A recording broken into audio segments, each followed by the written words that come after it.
ladies and gentlemen, and welcome back to the world of V-Gaming Junkie News. The dross was corrupted by nanites, so there's nothing but pure gaming-related meatiness. It is all about the electronic good stuff as we dive deep in all that's new in the various interactive virtual worlds. Okay, starting out, this isn't related to video games, but I feel it must be said. Johnny Depp winning his case over Amber Heard, I'm actually really glad he did. While there are actual female victims of abuse and the like, there was literally nothing that pointed to Depp being an abuser and quite a bit that pointed to Amber Heard being an abuser. The most they really had on Depp was that he angrily abused some cabinets, which isn't on the same level as Heard essentially admitting to beating on him and thinking she'd get away with it. To be honest, I thought this whole court case was something of a joke, with Amber's side struggling to come up with anything meaningful. My heart goes out to real victims and real survivors, but this was 100% an example of a false accusation being attempted to ruin someone's life, and I'm glad it didn't go her way. And so, the defenders of NFTs, you can now count Reggie Filsaime. While he did acknowledge scams and bad actors, he believes the concept itself isn't without merit. He even made a comparison to the internet and said it had scams and issues first starting out. He used Animal Crossing New Horizons as an example, thinking islands might be made capable of being monetized. Even beyond the pitfalls of NFTs, that sorta just sounds like paid mods with extra steps, something that initially got Bethesda blowback. Even though Reggie was the president of Nintendo, I'm still not convinced. I'm not gonna say Reggie's definitely trying to steer people wrong, but it wouldn't surprise me if his sudden advocacy of NFTs wasn't coming from his own mouth. I, for one, remain highly skeptical of NFTs until they've proven themselves. After all, actions speak so much louder than words. So, I've got another buyout story, and for once this doesn't have to do with Activision Blizzard or even Microsoft or Sony. Nope, Take Two acquires Zynga. Not to be confused with Bazynga, Zynga is known for games like Farmville and CSR Racing 2. So in other words, mobile games and similar simplistic games. Let's hope Take-Two doesn't force them to make a remaster of a beloved franchise, shoving main console games onto a company known for phone games ended slightly badly for them in recent history. Well, whatever Take-Two plans to use them for, let's hope it's something pretty good, or at least not a complete train wreck. I'm gonna be honest, I'm not a big fan of Take-Two in general, mainly because of how aggressively they've been against game mods, especially in Grand Theft Auto.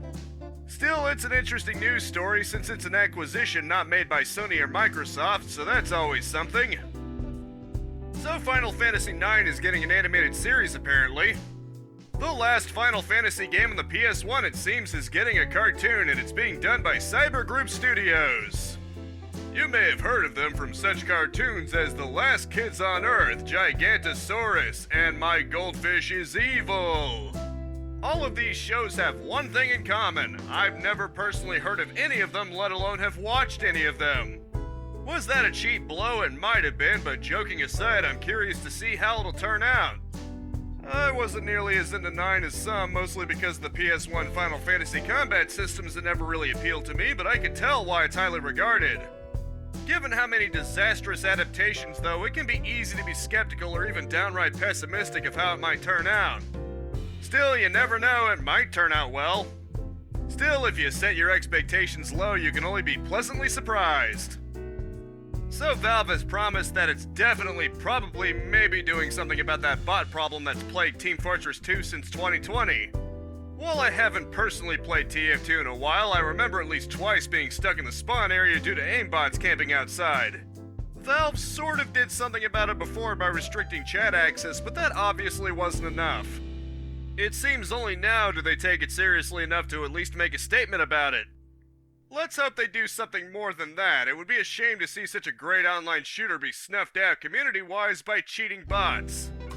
It's one of the few online games I've ever genuinely been interested in playing anymore, and we need to make Team Fortress 2 great again.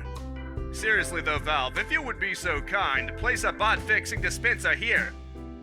On the subject of finally doing something about dying online servers, it seems From Software is finally ready to address the faulty Dark Souls online experience lately. It seems due to possible security risks with running unwanted code on people's computers, they deliberately took the servers offline for the older games. Some might be cynical and think they did this deliberately to inflate the sales of Elden Ring lest you be forced into an offline experience, but I'll give them the benefit of the doubt. Okay, it's possible that nobody thought that, but you never know. Anyway, it seems Dark Souls 3 and then Dark Souls Remastered are getting the priority before they work their way to the older and less popular games. Here's hoping they get the servers for all their games online soon. Soulsborne is a lot less painful when you have a friend with you to help shoulder the burden with. Man, making this news video is hard. I wonder if I can summon Neo to do it for me. Just kidding, but you know what a marvelsome jolly old cooperation can be. And so the end is near for the 3DS and Wii U eShops. You can no longer add funds to your account with the use of a credit or debit card. However, you can still use gift cards until August 29, so be sure to act fast if you own either system and really want to get something big.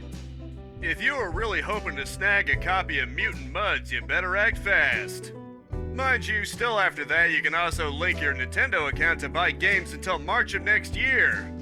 After that, though, it's gone for good, but at least you have more time than you may think. You may not be able to play 3DS and Wii U games ever again after that, although you can still play and re-download games into the foreseeable future. So yeah, at least you still have quite some time left to buy the games for the systems. You just no longer have the easy option of just adding funds with a credit card to the system directly. And so Hideo Kojima is responding to Norman Reedus revealing Death Stranding 2 by having Norman on his knees with a barbed baseball in hand. Don't worry, this isn't the start of some horror story, it's obviously just a lighthearted joke on their part. I haven't gotten around to actually playing Death Stranding 1, but I've seen some of it and it's definitely as interesting and a little weird as Kojima is well known for. Apparently it even created something called the Strand genre, presumably because Package Delivery Simulator didn't sound nearly as appealing. All joking aside, let's hope Kojima can make something great with this series, especially after the way Konami treated him. Perhaps one of these centuries I'll even try out Death Stranding for myself. Given it's on PC, I don't exactly have much excuse not to at least give it a try. I just hope I don't get a heart attack from all those Monster Energy drinks. And as always, from the page of Games Radar, it's time for the latest round of release dates fresh out of the oven. The 5th has Fortnite Season 3 for all major platforms. The 7th has Spellforce 3 Reforced for PlayStation and Xbox, in addition to its complete edition for the same and Soul Harvest and Fallen God DLCs for the same and PC. The 9th has Mad Shot for PC, Pro Cycling Manager 2022 for PC, and Tour de France 2022 for PC, Xbox, and PlayStation. Finally, the 10th has Mario Strikers Battle League for Switch and The Quarry for PC, PlayStation, and Xbox. This week's epic freebie until next Thursday is Wolfenstein: The New Order, the first of the Wolfenstein series developed by Machine Games. While I'm not the biggest fan of the way they treated Blazkowicz as a character, this is only the first one and I hear it's actually pretty good. And as you may have expected, that rounds out this news week. I hope you all enjoyed and were well enough informed. And as always, I Let's Play every single day, 10 a.m. and 2 p.m, livestream Mondays and Thursdays unless otherwise specified at 4:30 p.m, and I swap between game news and game reviews Fridays at 6 p.m. Of course, that's Eastern Standard Time. You can always subscribe and limb-cut that bell icon if you don't want to worry about keeping track of time zones. A like is always appreciated for those algorithms, but I just hope you genuinely enjoyed yourself, and that is it for now. Thank you so much for tuning in with me. Spread this video around like Project Utopia, and I'll see you next time. Capitalize on life, peace out, have a good one, and I'll see you next time.